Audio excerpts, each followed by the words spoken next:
Jumpa kembali di kanal EGWL, saya Sastra dan seperti biasa bersama Bang Effendi Ghazali, pakar komunikasi politik untuk membuat masyarakat supaya well informed. Wow. Itu penting, termasuk juga ini Prof, 2024 kan Pilpres nih. Kalau bicara Pilpres, orang selalu bicaranya soal ini ambang batas pencalonan presiden, presidensial threshold. Nah kalau kita bicara soal presidensial threshold ini, pasti nggak bisa juga dilepaskan dari Bang Effendi nih sebagai orang yang sudah 2 kali maju ke MK untuk mengajukan judicial review dan juga 2 kali ditolak dan sekarang ini saya dengar katanya mau maju lagi, betul mau maju lagi ke MK ini. Iya, jadi saya bersama Wakil Kamal waktu itu ahli-ahlinya ada Irman Putra Sidin, lalu juga ada Saldi Isra ya, sehingga menghasilkan pemilu serentak. Tapi dibagi dua, sebetulnya usulan kami itu pemilu serentaknya. Yang pertama pemilu nasional serentak, presiden, DPR, DPD saja 2,5 tahun, kemudian pemilu daerah serentak, kepala daerah, DPRD 1 dan DPRD 2 waktu itu. Tapi akhirnya diputuskan serentak dengan gaya begini yang masih ada presidensial threshold-nya, ambang batas pencalonan presiden. 2 tahun lalu saya sudah mau maju lagi dengan bukti yang sangat kuat yang betul-betul berasal dari rapat permusyawaratan hakim di Mahkamah Konstitusi. Jadi sama dengan original intent. Tapi tiba-tiba ada hoax langsung. Saya dapat paket bansos 162.250 padahal dan dikaitkan dengan PT CV Hasil Bumi. Padahal itu angka dari PT lain entah berantah, yaitu PT Bumi Pangan Digjaya. Nggak ada kaitannya sama sekali dengan saya. Tapi ya itu sudah berlalu, badai sudah berlalu. Saya akan mau maju lagi untuk judicial review tentang presidensial threshold. Kali ini mengambil sendiri bahan dari hasil atau suasana atau bukti-bukti pada rapat permusyawaratan hakim yang mengabulkan pemilu serentaknya saya. Jadi legal standing saya di situ.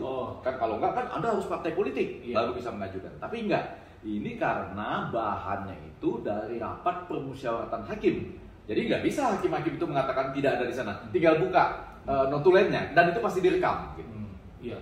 Nah, kalau seandainya apa yang Bang Effendi ajukan nih kemudian dikabulkan oleh Hakim MK gitu ya, judicial review yang Bang Effendi ajukan, kemudian Pilpres tanpa ambang batas pencalonan presiden, kira-kira apa akibatnya itu? Nah, 2 hal dulu ya. Yang pertama mudah-mudahan Mahkamah Konstitusi itu mau membuka kembali catatannya pada rapat permusyawaratan hakim sebelum membuat keputusan tentang pemilu serentak. Iwel pernah dengar juga ya, ini diceritakan langsung ya. Apa yang ada di dalam itu, walaupun kalau kita minta dokumen ini pasti tidak dikasih, tapi Iwel ikut mendengarkan waktu itu jadi saksi. Ada juga 1 orang yang sekarang sudah jadi wakil menteri, betul ya. Nah yang kedua, mudah-mudahan kalau saya maju, kemudian harusnya diputuskan sebelum 19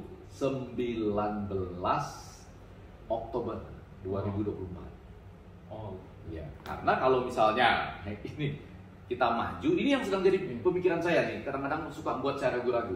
Kita maju, lalu hakim-hakim mempelajarinya, jadi metode ketiga ini.